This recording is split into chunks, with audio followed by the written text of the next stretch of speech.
In this video, I'm going to be speaking on the ego and what I basically mean when I reference the ego.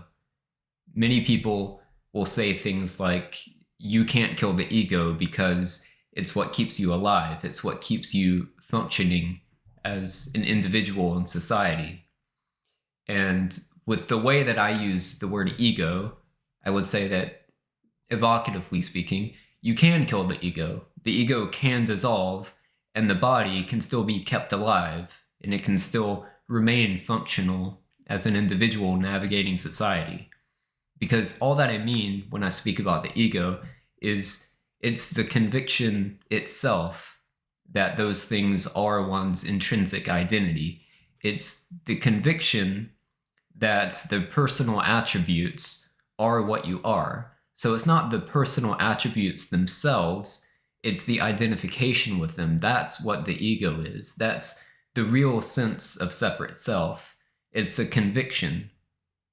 And so that conviction can fall away or dissolve, and the personal attributes can still be there. It's just that there's no one identifying with them.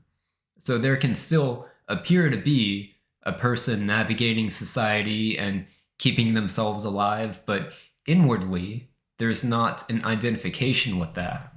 And that's the eradication of the ego. So let's peer into this sense of separate self a bit. We could say that your intrinsic identity is essentially pure conscious awareness. Obviously, it's not that concept itself, but it's a good concept to point to it. It's ultimately ineffable. So we'll just use this concept as a tool. So we could say that you are this pure conscious awareness. And whenever there's the conviction that you are something else, something other than that, like an exclusive body or an exclusive mind, then that's essentially the birth of the ego. Now, there isn't really such a thing as the ego. It's just a conviction that something is the case. But there's not really a separate thing there or a separate person there. It's a mental identification. And so it appears as though you become a separate, finite individual. But really, you never stop being pure conscious awareness. So as you appear to be a separate, finite individual, then it seems as though you become something new. And when you stop being that, it seems again as though you're becoming pure consciousness. There's never really any becoming, though.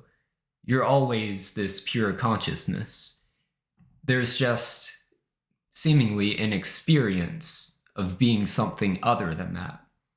And you're still the whole time aware of the appearance of the ego or the ego identification.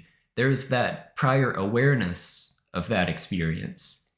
So that's just showing you how you never stop being awareness.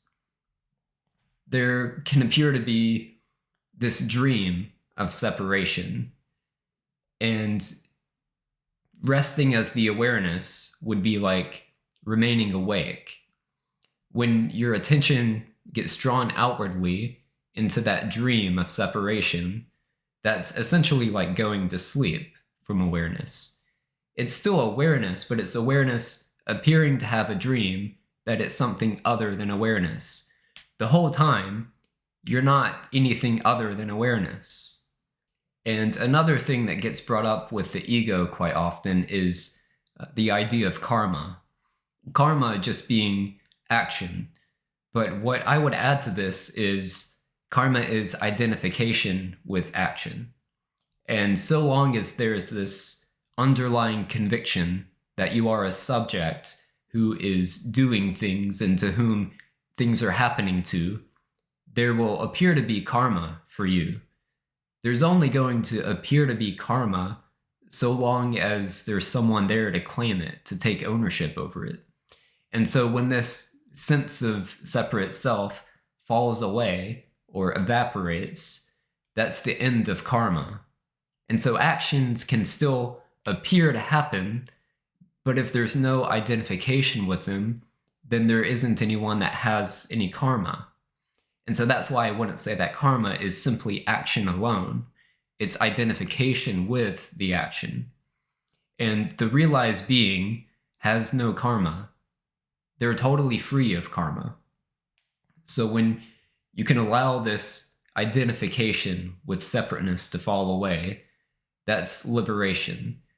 To clarify, it's not becoming liberated. It's more clear to say that it's a recognition of liberation, because liberation always is. Your true being as awareness always is. And so the recognition of that is what can change. That's what can come and go. There can appear to be forgetting and remembering, but the freedom always is, despite that forgetting